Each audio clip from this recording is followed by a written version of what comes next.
السلام عليكم، اهلا وسهلا بنياتي الحبابات العزازات اللي بغاو يغلطوا باللحناك. انا نعطيكم واحد الوصفه ساهله مهله. الحمص عطا الله. غادي تشدوا 3 د المعالق د الحمص تفزقوهم في كاس كبير ديال الماء. بات الليل كله كيفزق.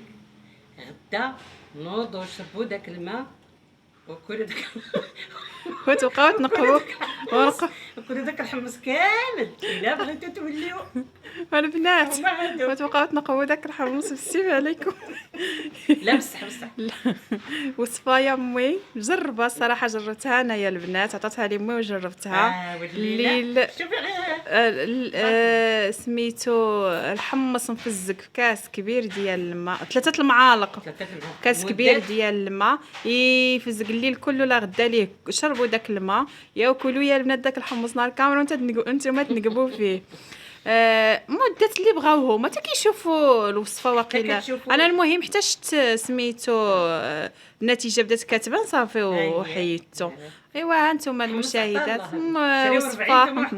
وصفه لا غلا على مسكين. الحمص موجود ما شاء الله، مفيد حتى للصحه.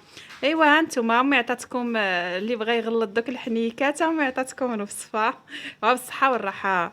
مشاهدات قناه البساطه مع امي جمعه، شوفوا قالت لكم امي جمعه شنو ما نساوناش منين امي اللي لايكات. سمعتوا اللي لايكات اللي كتهضر بالدارجه. انا ما كنعرفش نهضر ايوا راه حتى هما داكشي اللي بغاو، ما بغاوش الزواقات، عطيهم داكشي طبيعي وخالي من المواد الكيماويه.